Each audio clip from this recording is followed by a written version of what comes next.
کوئٹہ کے سب سے اچھے اور کاروباری علاقے میں میری دکان تھی۔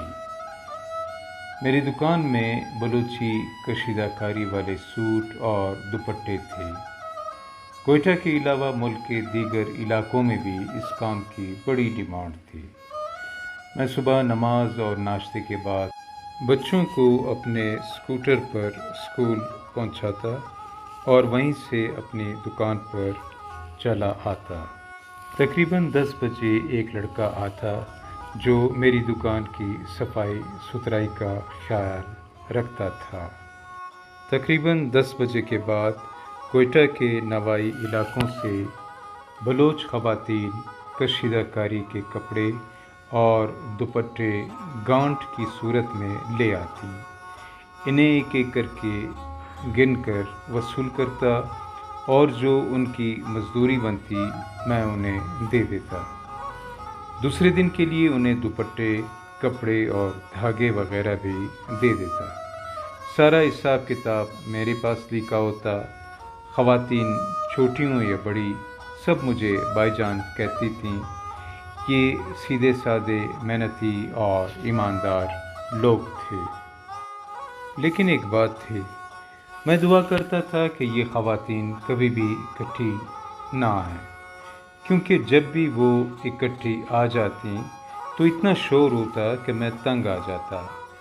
آپس میں پتہ نہیں کیا کیا باتیں کرتی اور کبھی کبھار تو ایسا لگتا جیسے ان کے درمیان جھگڑا ہو رہا ہو، جس سے میرے کام کا حرج ہوتا اور میں انہیں کچھ بول بھی نہیں سکتا تھا کہ آپ لوگ خاموش ہو جائیں یا دکان سے نکل جائیں، کیونکہ میرا کاروبار انہی غریب خواتین کی وجہ سے تھا۔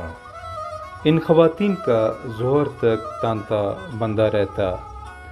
جیسے ہی میں ان سے فارغ ہوتا تو دکان سے باہر تھڑے پر آ جاتا، جہاں ایک بوٹ پالش والا لڑکا میرا انتظار کرتا اور وہ لکڑی کا ایک بڑا سا صندوق رکھ کر بوٹ پالش کیا کرتا۔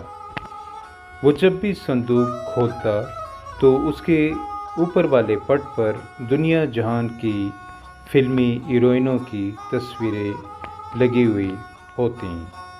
میں بھی ٹائم پاس کے لیے اس کے قریب بیٹھ جاتا اور فلمی ہیروئنوں کے بارے میں اس سے باتیں کرتا۔ صاحب جی، اس ہیروئن نے فلاں فلم میں اتنا اچھا کام کیا، اگر آپ وہ فلم دیکھیں آپ کو بہت مزہ آ جائے گا۔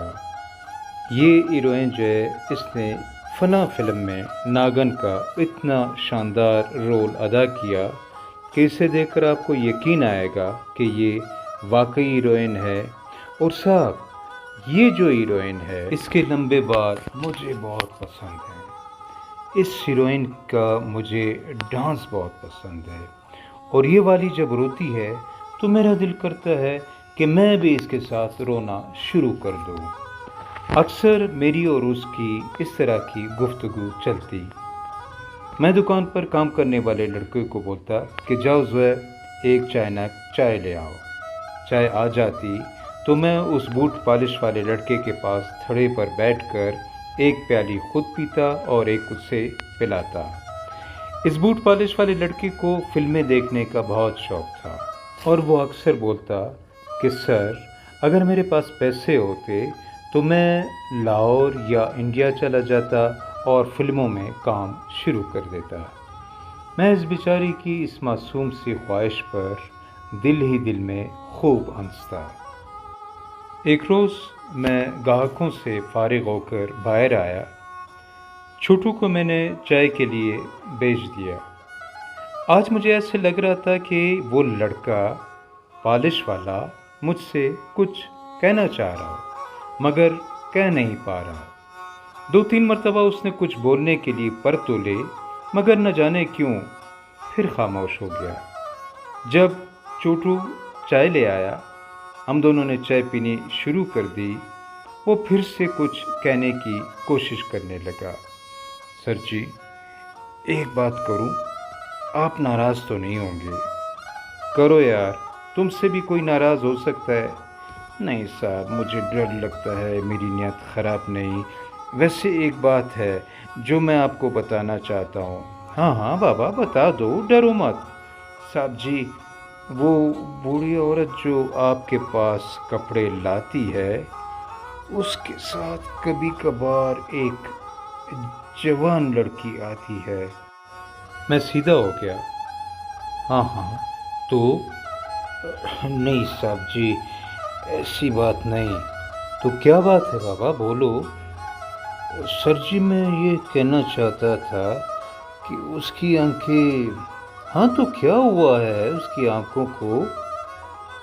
تو کہنے لگا، یہ جو ہیروئن ہے، لکڑی کی صندوق میں لگی ایک تصویر کی جانب اشارہ کرتے ہوئے، جس کی سب سے اوپر 3 تصویریں لگی ہوئی ہیں، اور ہاتھ کے اشارے سے مجھے تصویر دکھاتے ہوئے۔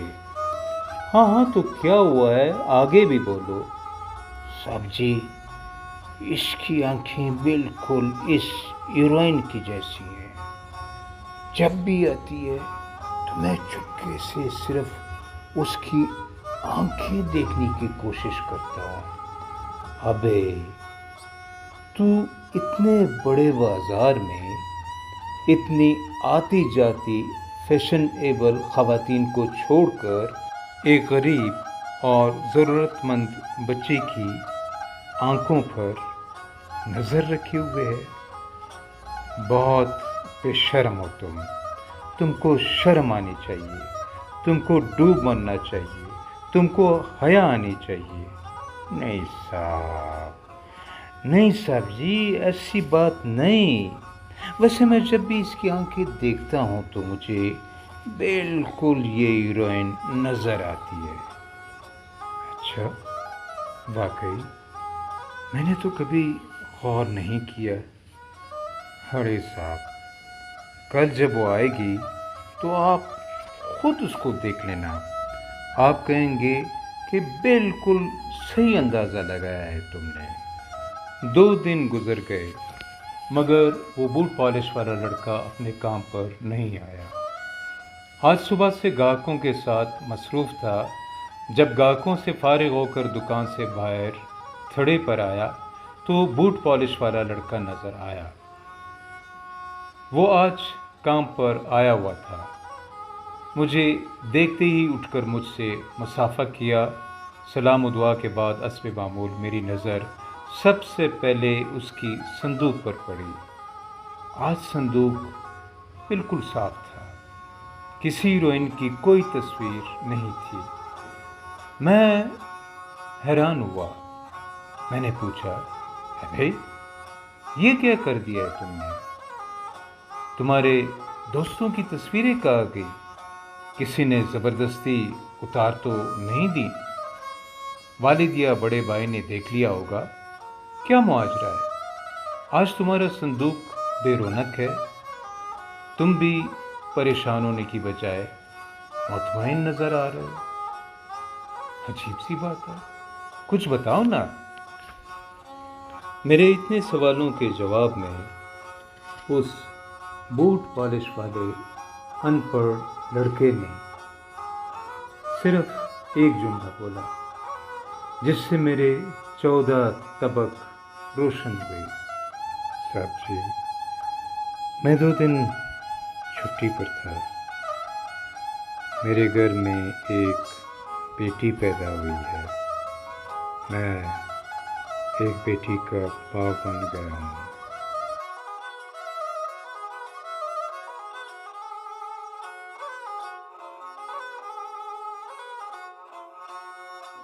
علی نواز رند براوی اور اردو زبانوں میں لکھتے ہیں اور گزشتہ 30 سالوں سے کوئٹہ کے ایک مقامی اخبار سے منسلک ہیں۔ ان کے مضامین اور افسانے پاکستان بھر کے مختلف رسائل اور اخبارات میں چھپتے رہتے ہیں۔ علی نواز رند نے بچوں کے ادب پر قابل ستائش کام کیا ہوا ہے۔ براوی زبان میں بچوں کے حوالے سے ان کی 6 کتابیں چھپ چکی ہیں، جن میں انہوں نے ایسی بہت ہی زیادہ خوبصورت کہانیاں لکھی ہیں جن میں ہمیں کوئی نہ کوئی خوبصورت سبق یا لیسن مل جاتا ہے۔ جناب رند نے براوی نصاب پر بھی بہت کام کیا ہوا ہے اور اس کے حوالے سے بھی ان کی کافی کتابیں چھپ چکی ہیں۔ وہ ریڈیو اور ٹیلی ویژن کے لیے بھی مختلف پروگرامز لکھتے رہتے ہیں۔